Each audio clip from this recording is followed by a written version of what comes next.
예, 화제 용어 한 자리 시사용어 브리핑 시작해 보도록 합시다. 예, 트리토노믹스. 작은 사치로 얻는 확실한 행복.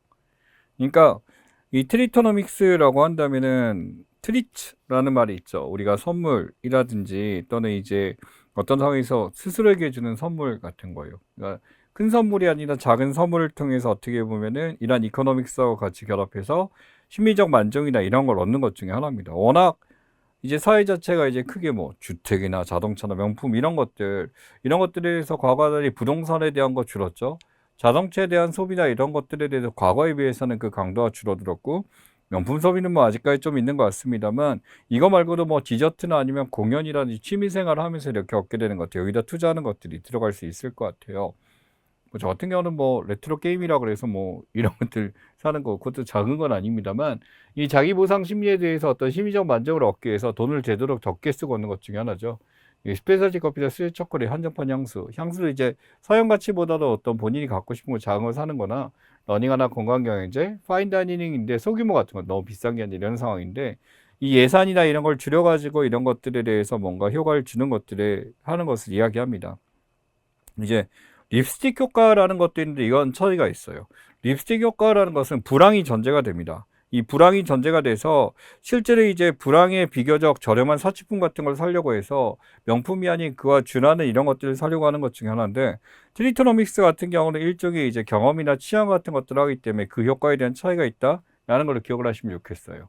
그래서 한국에서 나타나는 것 중에 대해서 있던 트리토노믹스라고 해서 실제로 이제 이 성격에 대해서 나타나는 것 중에 하나가, 실제 우리가 립스틱 효과는 불황이란 것이 있고 우리가 갖고 있는 취미 소비나 이런 것들로 하게 되는 게 바로 이쪽에 들어가는 형식 중에 하나다라고 보시면 좋겠습니다.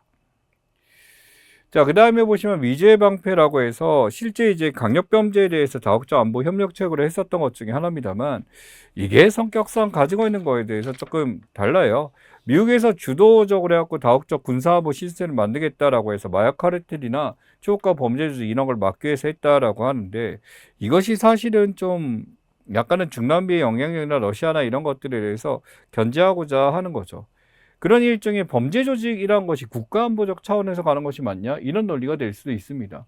미국에 대해서 이제 군사안보 협력체를 만들어가지고 우리의 대륙, 우리의 미래라고 해서 이쪽에는 중남미에 있는 마약민의 범죄 이런 거 막으려고 하는 것 중에 하나거든요. 이 시장 보게 되면 뭐 국민을 보호한다는 차원에서 충분히 의미가 있습니다만, 이런 범죄 카르텔 소탕을 위해서 어떤 훈련을 하고 이렇게 돼야 된다라는 것이 있는 거죠. 그러다 보니 실제 이제 그 이란 전에 이제 베네수엘라 마두로 대통령이나 이렇게 잡아온 것도 비슷한 케이스라고 볼 수가 있어요. 그래서 나타나는 현상을 보시게 되면은 중남미 최대 파블로 에스코바르 체포 작전, 관이 마해강에 대해서 이거 드라마로도 만들어진 것 중에 하나고요.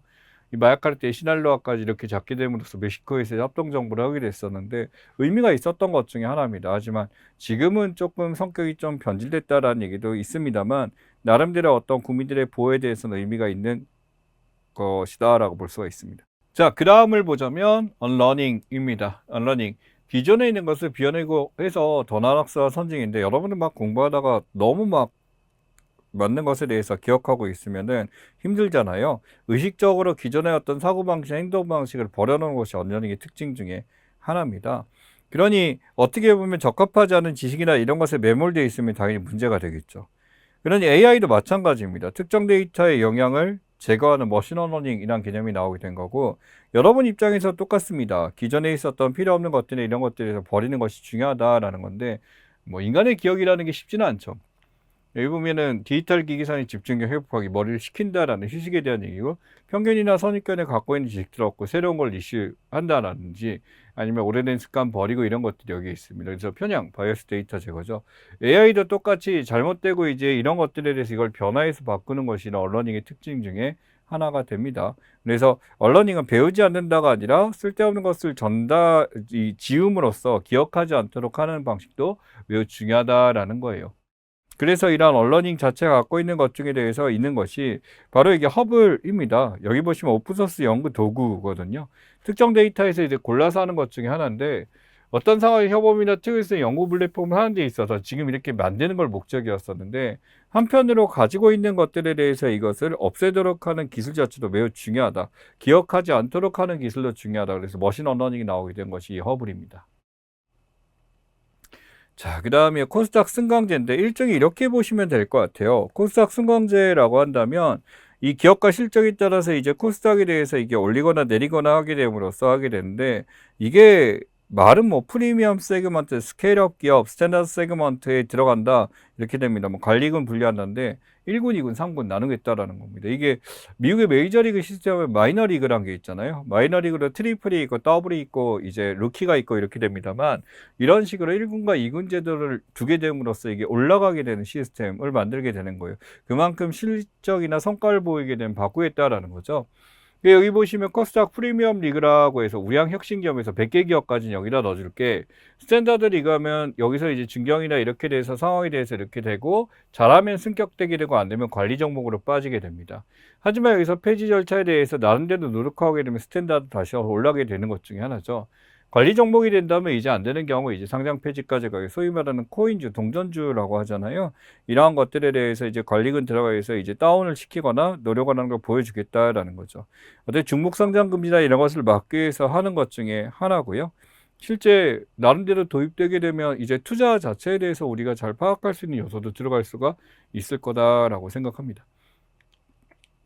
그래서 중복 상장 금지 대책을 왜 하냐면, 한편에 A기업 보통주 우선주에서 두 개를 하는 경우가 있어요. 그래서 이게 동시에 상장돼 이게 분산되니까 주주의 이익 자체에 대해서 이제 권익 침해가 나타나게 되는 거죠. 또 공정성의 승인을 하게 됐고, 예를 들어 뭐 어떤 회사는 뭐 회사를 쪼개는 거죠. 셀트리온이라는 회사도 있는데 메인 주식이 있고 헬스케어가 있고 제약이 또 따로 있어.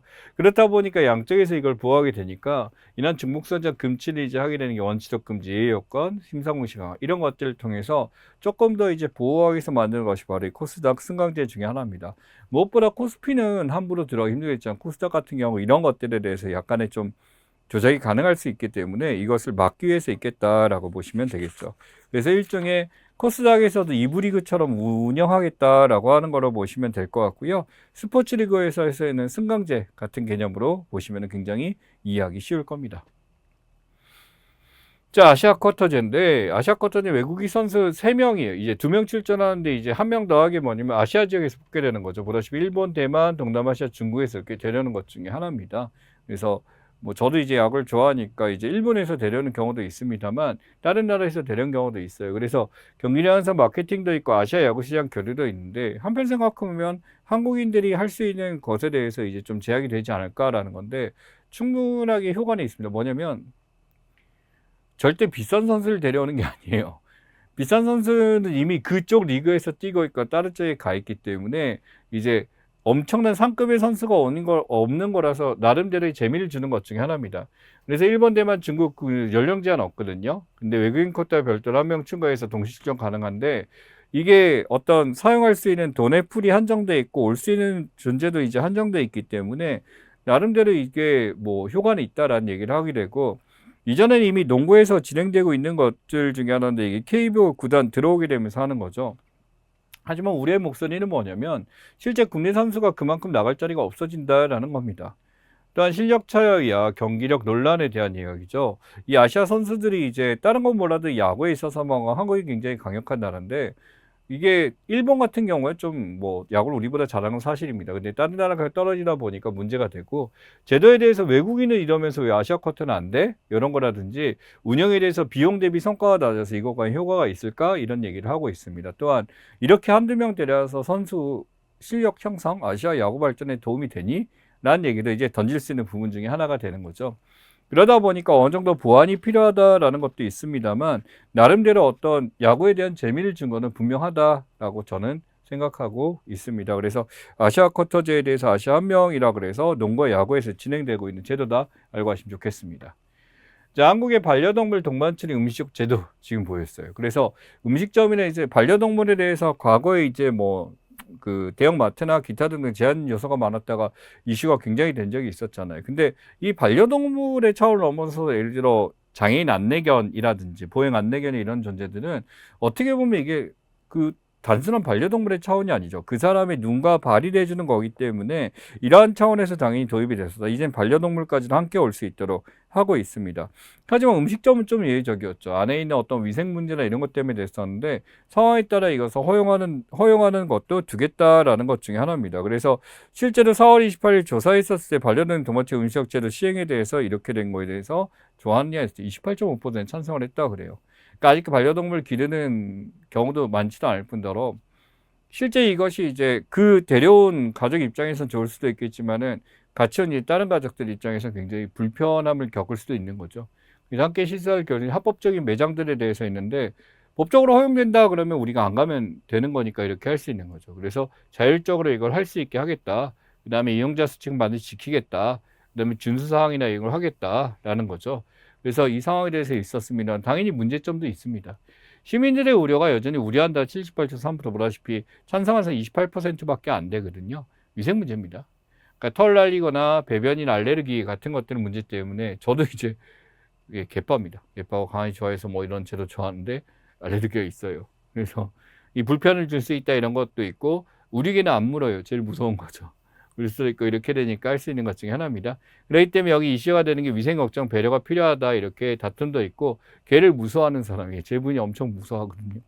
아무튼 그래서 이거는 뭐 무조건 좋다 나쁘다를 떠나서 한 번쯤은 생각해 봐야 될 문제가 아닌가 싶습니다. 그래서 도입이 되게 되면 좋겠고 멤브레인에서 조사했을 때 이제 솔직하게 해놓음으로써 이슈가 되고 조금 더 시간을 지켜봐야 될 제도가 아닌가 싶습니다. 반려동물 동반추리 음식점 제도였습니다. 자, 세계 디자인 수도입니다. 이제 그래서 세계 디자인 수도가 이게 지정이 되게 되면 경제사회 문화 환경적 발전에서 이게 추구한 도시 선정해가지고 이게 하나의 표준화시켜서 보여줄 수 있는 것 중에 하나거든요. 그래서 여기 보면 세계 디자인 수도 부산 협정식입니다. 하나의 이제 부산이란 곳에 대해서 이제 나름대로 이제 대한민국에서 11번째로 선정됐기 때문에 이러한 것에 대해서 어떤 개선된 모습을 보여주려고 하는 것 중에 하나죠. 보다시피 여기 보게 되면 서울 2010년에 있었고 지금 이번에 부산에 들어갔고 케이프타운이나 이렇게 나라들이 보이게 됩니다. 나름대로 여기서 이제 도시 디자인 혁신이나 기타 등을 보여주는 거죠. 유산적인 문제나 이런 것들에 대해서 어떤 혁신 도시의 사례를 보여주는 하나의 좋은 사례다라고 볼 수가 있을 것 같아요. 그래서 2020년 3월 27일에 부산이 여기에 들어가게 됨으로써 나름대로 의미가 있었죠. 자, 이제 역대 세계 디자인 수도입니다. 보다시피 쭉 가면서 서울이 2010년, 2020년 부산 들어오면서 지금 나타나게 됐었고, 나름대로 이제 서울은 뭐 유명하죠. 동대문 DDP 나와 있습니다만, 이렇게 세 번째 선정됐고, 부산 같은 경우 새롭게 들어가서 최근에 인기가 굉장히 끌고 있는 서울보다 인기가 많은 곳 중에 하나죠. 2년마다 선정해서 이렇게 하게 되고, 2026년 다시 또 어떤 나라가 결정될지는 지켜봐야 될 것 같습니다. 그래서 이 상황에 대해서 지금 봤었을 때 여러 가지 변화들이 있을 수 있겠습니다만, 뭐, 우리가 이제 보고 있는 여러 가지 이슈들에 대해서 이제 부산 도시 같은 거 이런 거 같은 경우는 최근에 나온 시사적에서 의미가 있으니까 잘 낼 수도 있겠고, 이제 2028년 세계 디자인 수도거든요. 길게 갑니다. 그렇기 때문에 관광 효과나 이런 것도 굉장히 클 거예요. 이름 좋죠? 다시 태어나도 살고 싶은 도시 이렇게 나와 있습니다. 자, 디지털 배지네요. 디지털 배지 같은 경우는 개인의 학습과 인증으로 증명하는 수단 나와 있어요. 일종의 자격증이나 교육 이수 같은 거에서 우리가 증 이렇게 갖고도 있습니다만 이건 하나의 메타데이터 형태로 가지고서 증명하는 것 중에 하나거든요. 울산과학대학교 맞아 유니스트에서 배운 것 중이나 이게 졸업생으로 영양기반 디지털 배지 같은 걸 발견을 했습니다. 그렇기 때문에 이미지를 만들어 갖고 이 학교에서 이걸 이수했다라는 것이기 때문에 실제 이게 뭐 서류상이나 이런 걸로도 뭐 대체할 수도 있습니다만 이틀 배치를 했기 때문에 이게 좀 더 이제 이것이 좀 더 상용화될 수 있는 가능성이 있지 않을까 이런 것 중에 하나고 모바일 전자지갑이나 SNS에서 이걸 올릴 수가 있게 되는 거죠. 그렇다 보니까 이제 실제사가 퍼듀대에서 했었던 거 패스포트 플랫폼에서 기술 승인을 보여주고 오픈 유니버시티, 디킨대 그 다음에 뭐 여러 UCC나 이런 데서도 활용을 하고 있습니다만 이 온라인으로서 증명할 수 있는 요소로서 활용되기 때문에 생각보다 많은 데서 도입하고 있는 것 중에 하나다라고 보시면 될 것 같습니다. 자, 터보컨트 인공지능 고속컨트 투자 분석 나와 있어요. 이게 뭐냐면 이 구글 리서치가 어떤 인공지능에 대해서 어떤 메모리 압축 알고리즘 같은 개념 중에 하나입니다. 어떤 이제 복잡한 정보나 이런 게 있었을 때 이것을 쉽게 압축을 한 다음에 또 이해 성능도 그대로 가지고 있는 거기 때문에 이게 엄청난 변화를 가져온다라는 거예요. 그러니까 제미나이가 이제 구글에서 하고 있는 것 중에 하나입니다만 이 데이터 자체를 3, 4비트로 압축해서 이걸 했기 때문에 이제 과거에 갖고 있는 임시 저장 공간이 갖고 있는 메모리 부담이 줄어들게 되거든요. 그러면 이게 바로 뭐냐면 메모리 축에 대해서 이게 굉장히 수요가 늘어날 수밖에 없게 되는 거고 큰 이슈가 될 수도 있습니다. 그러니까 과거에는 얼마나 똑똑하게 이제 대답을 할 수 있는가 이게 핵심이 되는 거에서 최근에 AI 기술은 어떻게 되냐면 얼마나 적은 비용과 에너지로 작동하느냐가 핵심이 된 거고 이터브컨트가 그 사례 중에 하나예요. 그러니까 이터브컨트가 작동되게 되면 AI 서비스나 어떤 비용 자체나 데이터 센터나 이런 것들이 확 줄어들게 되거든요. 그러니까 이렇게 생각하면 돼. 일종의 AI가 소프트웨어냐라고 했었을 때 이런 터브컨트 같은 하드웨어 측면에서도 이게 의미가 있겠구나라는 것을 보여줄 수가 있습니다. 그래서 실제 이제 수요 위축에 대해서 하이닉스나 뭐 삼성 같은 데서 터보컨트 나오면 이거 위협되는 거 아니야? 라고 했었는데 아니 더 증가할 걸 이라는 거예요. 그래서 포트폴리오가 더 효율적이기 때문에 더 많은 곳에 쓰일 거다라는 게 하이닉스의 답변이었죠. A 메모리 비치 용량 수요 감소입니다. 큰 거 필요 없잖아. 비용 절감 되잖아. 라고 하면서 이렇게 됐었는데 이게 하이닉스 답변은 달랐죠. 오히려 더 많이 사용하게 될 거예요. 대중화 확장되면 더 많이 이용되게 될 거고 혁신 속도 커질 거야 라는 것이기 때문에 이런 식으로 정면으로 반박한 게 터보컨트의 사례고 터보컨트는 굉장히 시장적 의미가 있습니다. 자, 슈퍼맨 경제에 나왔어요. 슈퍼맨 경제, 슈퍼팬 경제죠. 콘텐츠 생산이나 창작 조성 이렇게 된다라고 나왔는데 슈퍼팬 경제는 실제로 이제 층성도 높은 팬들이 막 매드무비 이런 거 있잖아요. 그 다음에 뭐 이게 슈퍼팬이라고 보기는데 영화나 이제 드라마 같은 걸 하게 되면 그걸 축약했고 보여주는 경우도 있을 거고 또는 재생산 같은 것도 있을 거고 또는 후원 텀블벅이나 이런 데서 후원하게 돼서 하는 사례도 여기에 들어갈 수 있을 거고 굿즈나 공연 멤버십 같은 것을 반복 생산해서 예를 들어 회전문 관람이라고 하잖아요. 계속 돌아가면서 하게 됨으로써 이것을 하는 것 중에 하나입니다. 이게 BTS 같은 경우 슈퍼팬 경제 대표적 사례다라고 하게 되는데 한번 이제 강팬이 되게 되면 여기와 관련된 걸 지속적으로 소비하면서 이렇게 되는 거죠. 소비 지원이나 직접 후원도 하게 되고 이런 선수한 경제가 아티스트, 브랜드나 이런 쪽에 다 영향을 줄 수 있게 돼라고 하는 것이 슈퍼팬 경제의 특징 중에 하나입니다. 그러니까 좋은 사례 보면 BTS의 사례예요. 실제로 이제 보게 되면 아티스트 지속적 영향을 하고 라이브 미디어 컨텐츠 한 곳에 결합되고 아미에 참여하게 됨으로써 이게 어떻게 보면 단순히 팬이 문화를 소비하는 것 이상으로 다양한 다른 경제적인 요소나 어떤 그 윤리적인 것까지도 이제 영향을 미치는 경우가 여기에 있고요. 테일러 스위프트 같은 경우 뭐 한국에서 이게 진짜 그 미국의 가장 큰 아티스트 가장 영향이 큰 사람이라고 하거든요. 영화 관람까지 하게 되고 참여 이벤트 문화현상으로 해서 역대급 투어 나왔는데 한국 되게 좋아하거든요. 이거 뭐냐 한국에서 자기를 못 알아보고 그냥 잘 다닌대요. 그게 행복하다라고 얘기를 하더라고요. 자, 렉 아이디어 있습니다만 팬이 아이디어 올리면 다른 팬이 지지하고 이것이 들어가서 만들어지는 것 중에 하나입니다. 그러니까 슈퍼팬 경제는 단순히 팬이 이제 소비라는 걸 넘어서서 이제 어떤 컨텐츠 자체에 참여라는 거라든지 어떤 수익 구조의 어떤 변화를 가져온 전형적인 사례다라고 보시면 될 것 같아요. 그렇기 때문에 실제 무료로 이제 보는 사람보다 이렇게 소비하는 사람들이 오히려 더 큰 영향을 미치는 것이 핵심이다 라는 것 중에 하나입니다. 자, 퍼펙트 스톰 나와 있는데 원래 클라이밋 디제스터 가장 기후 재난으로서 처음 얘기한 게 퍼펙트 스톰의 사례였거든요. 그래서 뭐 어렸을 때라기보다는 대학생 때 퍼펙트 스톰 영화를 본 적이 있습니다. 96년도작인가? 아무튼 거기는 태풍에 대해서 막 하면서 이렇게 내는 기후 재난적 요소였거든요. 근데 바로 경제입니다. 데러이즈 빚 올라가고 글로벌 시설 막 경제 악화되고 인플레이션에 마켓 거래소 무너지고 막 이런 것 때문에 이코노믹 크라이시스에서 이제 퍼펙트 스톰이 나타난다라는 거예요.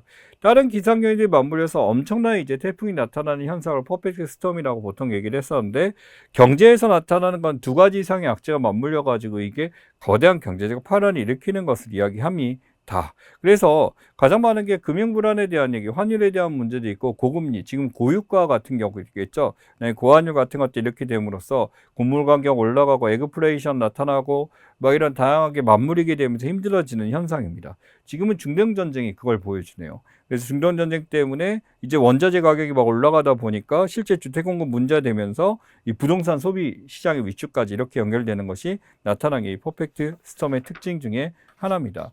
그러니 한 가지 문제에 대해서 이렇게 하나만 있을 때는 거기에 대한 가격 여파가 가능한데 퍼펙트 스톰 단계가 되면 이게 결합되다 보니까 한 가지만으로는 해결할 수 없는 것 중에 하나다라는 거죠. 우리가 경제상 문제라는 게 그 원인에 대해서 총체적으로 봐야 되고 이런 것이 퍼펙트 사례가 아닐까 싶습니다. 중동적인 연표가 원자재를 올려. 그러니까 부동산 주택 공급에 이런 총체적 연결이 되는 거죠. 똑같이 이렇게 원유 산성하면 첨가 알루미늄 시멘트를 연살아서 이렇게 되고 건설비 증가되게 되면 자 건설비가 공사 지연되고 분양가 상승되니까 계획 차질되고 빈집 만들어지고 착공 감소하니까 다른 데 무너지고 시장 내 주택 부족되니까 전세난 심화에 건설 가격이 둔화되고 건설자 무너지는 상황까지 그러니까 요새 우르르르르 무너지는 현상을 지금 보여주게 됩니다. 현재 우리나라는 이제 전세 물량이 거의 부족해진 상황이 월세로 전환하는 그런 현상이 나타나고 있죠. 그리고 이제 부동산 가격 예전처럼 그렇게 부동산 천홍성이라는 이미지가 없어지게 됨으로써 주식시장의 화랑이 어떻게 풍선 효과처럼 이렇게 되고 있습니다만 뭐 제가 이제 그쪽 전문가는 아닌 입장에서 그래도 하나 보이는 건 부동산 가격이 예전처럼 그렇게 오를 리는 없겠다라는 건 하나 보입니다.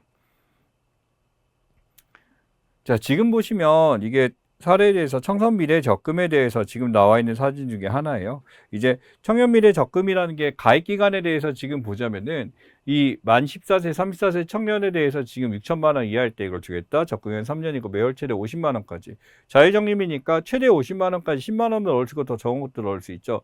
근데 뭐 나이 제한이 있습니다. 병역 때 6년 공제니까 더 들어가기도 하고요. 이렇게 돈이 없는 사람의 나이급의 6% 매칭 지원해서 반드시 유지해 있게 되고 중소기업 시장 우대형 12%까지 이렇게 주겠다라는 것이 이겁니다.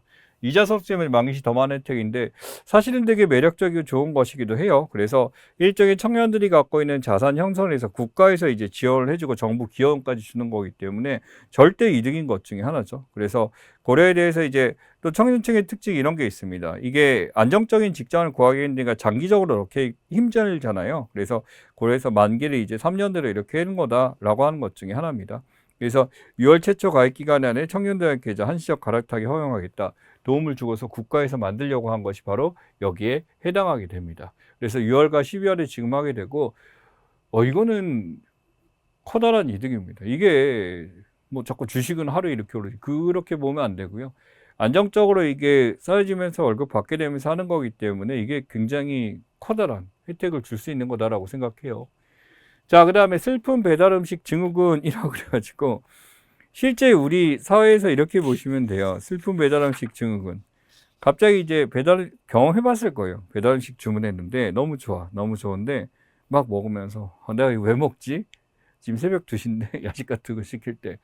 그러니까 처음에는 배달에 대해서 막 치킨하고 피자 보이네요. 순간에 이제 도파민이 막 맛있는 거 시켜갖고 포장해서 오게 되는데 음식이 왔는데 나 이거 왜 먹지? 이렇게 되면서 하게 되고 그러니까 이게 충격적 주문에서 이 먹은 거 남은 거서 이렇게 보이죠? 비슷하네요. 정말 잘 그렸어요.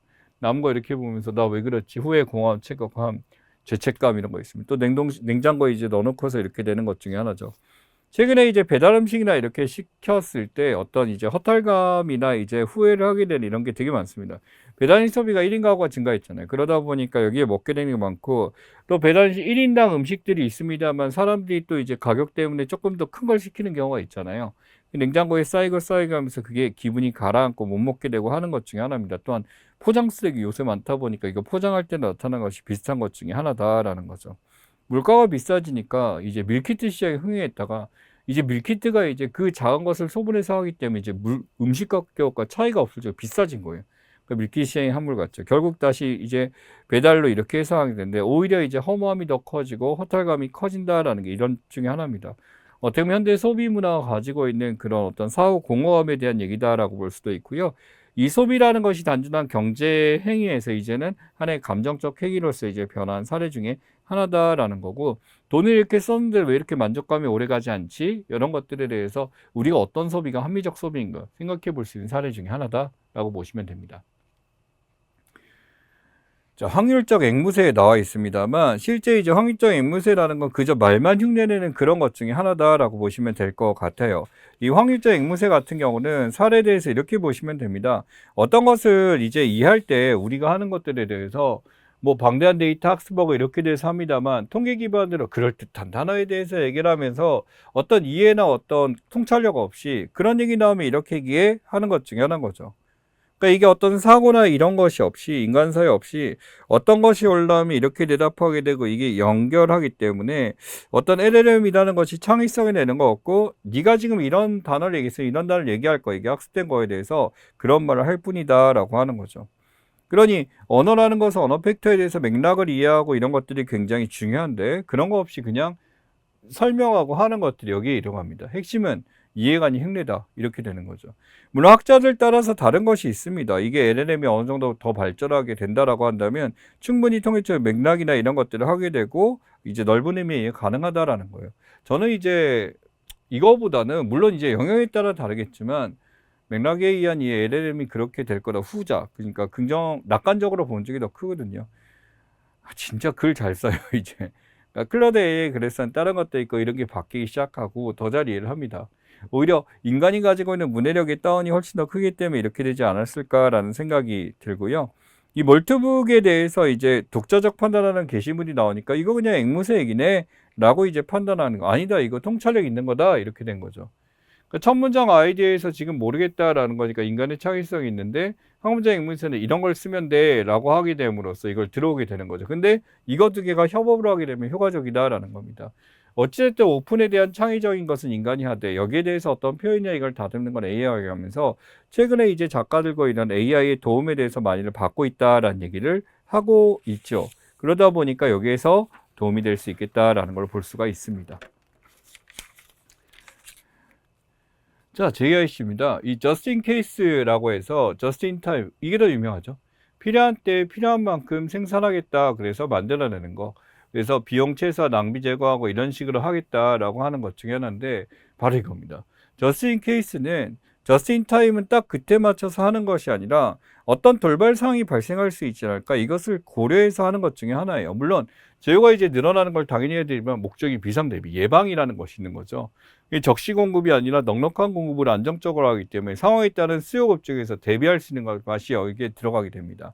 그러니 단점 같은 경우는 이게 예방을 해서 우리가 아이디어를 해서 미리 사놓긴 했어. 근데 그것이 잘 안 나가는 경우도 있으니까 재고 노후화 리스크가 이렇게 있는 거죠. 그러니 불확실한 수요가 가져오는 게 있고, 뭐 지금 여러분들의 익숙한 뭐 두바이 쫀득 쿠키인가요? 뭐 그렇게 불러야 되나? 두바이 초콜릿. 아무튼 예, 거기서 지금 상하이 버터떡 뭐 이렇게 나왔잖아요. 또 이제 그 다음 단계 넘어가는 단계 되는 게 이게 두바이 그 안에 들어간 피스타치오 원료에 대해서 이게 어떻게 될지 모르니까 굉장히 이제 많이 판대해서 많이 산하게 된다. 이게 재고 악성이 돼버린 거예요. 그러니까 저스틴 케이스는 이런 상황이 대비되긴 했지만은 이 재고 유지 비용이라는 게 쉽지 않은 식품이나 이런 데서는 크게 문제가 생길 수 있겠다라는 걸로 보시면 될 것 같은데, 한편으로 이제 글로벌에 대한 물류 불안이 굉장히 커지다 보니까 이제 각 회사들마다 JIT보다는 JIC 쪽으로 가고 있다라는 걸로 보면 되고요. 이건 당연히 어떤 안정성을 가져오긴 합니다만 이러한 재고가 쌓이게 되는 효율성과 충돌할 수가 있기 때문에 효율성과 안전성이라는 것을 하나에 담기가 굉장히 힘들구나라는 것을 보여준 사례가 JIC라는 거 기억하시면 좋겠습니다. 자, 근로자 추정제에 나와 있는데 이 근로자 추정제 같은 경우는 어떤 사람에 대해서 이제 노무를 제공했다라고 하게 되면 원칙적으로 이거 근로자로 봐야 된다라는 거예요. 그러니까 노무 제공자가 근로자냐라는 거에서 이 근로자성을 확보해 주는 게 바로 여기에 들어가는 것 중에 하나거든요. 다른 사람이 사업을 해서 뭔가 일을 했으면 지원했으면 이거 근로자냐 아니니? 라고 판단했을 때 아니 이 사람이 일한 게 확실히 되고 시간도 있고 업종이 이렇게 있는데 이거 근로자가 아닌 게 아니라 근로자 맞잖아 라고 하는 겁니다. 사용자가 주문해서 이렇게 하게 되게 되면 근로자로 추정되게 되고 사용자가 이 사람이 우리 거 일해준 게 아닌 것을 책임을 전환해야 되는 게 추정제예요. 쉽게 해서 이 사람이 내가 일했다를 증명하는 게 아니라 반대로 이 사용자가 얘가 일해준 게 없어 우리가 한 거야 라는 것을 입증 책임을 전환하게 된 겁니다. 그래서 사용자가 지휘 감독을 행사했으면 근로자를 추정한다. 당연히 문자를 통해서 어떤 지시를 받았거나 이런 내용에 대해서 하는 것 중에 하나죠. 지금 어떤 특수고용직이나 어떤 플랫폼 노동자들, 프리랜서들이나 했을 때 임금이나 퇴직금 문제에 대해서 내가 근로자가 확정이 되게 되면 당연히 여기서 근로자라는 사실을 입증해야 되는데 이것을 이제 노무 제공자가 권리보호를 강화한다. 바로 뭐냐면 노무 제공자가 여기에서 증명을 해야 된다라는 것 중에 하나가 됩니다. 그래서 결과 같은 경우는 사례보험이나 이런 것들에 다 받을 수 있는 걸로 바뀌게 된 게 근로자 추정제 특징이다라고 보시면 될 것 같아요. 그래서 최근에는 이제 어떻게 보게 되면 이러한 노동자들의 권리 보호에 대해서 나오는 것이 매우 중요한 것이고 이러한 특수고용직과 관련해서 나온 제도 중에 하나입니다. 자, 곱버스라고 나왔는데 이 곱버스라고 하게 되면 실제 이제 이 곱하기에 인버스가 합쳐진 건데 떨어져요. 떨어지게 되면 지수가 떨어지는 것들의 이득을 보는 건데 여기 2배 추정이 곱버스입니다. 트리플도 있거든요. 3배로. 그러니까 어떤 지수가 떨어지게 되면 여기서 떨어지는 만큼 이득을 보기는 이게 더블이다 보니까 만약에 1% 하락하면 1% 이득을 봐야 되잖아요. 떨어진 데 투자를 했으니까. 근데 이제 1% 떨어지면 2% 보는 거예요. 반대로 이게 올라버리기면 2% 손해보는 것 중에 하나입니다. 이게 곧버스에 대한 얘기인데 우리나라 지수가 너무 오르다 보니까 이러한 인버스에 투자한 사람들이 많이 나타났어요. 떨어질 거다라고 생각하게 된 거죠. 그래서 하락장에 대비한 단기 투자나 이런 것들에 대해서 나타난 것 중에 핵심이 됩니다만 한국의 곧버스 손실주의가 보다시피 마이너스 65.4%예요. 무슨 뜻이냐면 2월 달에라는데 이렇게 됐다는 것은 한국의 지수가 지속적으로 어떻게 계속 올라갔기 때문에 이것은 그것의 더블을 계산해서 하다 보니까 이런 데로 가는 거죠. 그래서 손해를 보면 볼수록 그러니까 지수가 떨어질수록 이득을 보이기 때문에 굉장히 이제 어떻게 보면은 지수 상승이 오는 게 레버리지 이쪽이 되잖아요. ETF가. 근데 반대로 이제 인버스 같은 경우는 반대로 가는 것을 하기 때문에 위험 회피 수단으로서 또 하나의 투자 상품으로서 인정하고 있는 것 중에 하나입니다. 근데 지금 우리나라 경제가 워낙 올라가다 보니까 이런 곧버스 투자한 사람들이 굉장히 문제가 되고 이게 이름이 좀 재밌어 보이겠지만 굉장히 위험한 상품이라는 걸 생각하고 조심해야 되겠다라는 것을 기억하셔야 됩니다. 여기까지가 시사용어 브리핑에 대해서 지금 기억하면 될 것 같고요. 실제 이제 나왔던 단어들 보게 되면 어떤 경제와 소비와 관련된 것들 이런 것들 많이 나와 있고 새로운 기술 뭐 터보 컨트나 이런 것들 이제 러닝이나 화물적 앵무새 이런 것들도 보이고 실제 위기 상황에서 대처하는 것들 이런 위주로 나와 있으니까 각 이제 시사적인 용어들에 대해서 실제로 많이 볼 수 있는 용어들 이번에 많이 실어놨기 때문에 반드시 확인하시고 시험 준비에 들어가셔야 될 것 같습니다. 고생 많이 하셨습니다.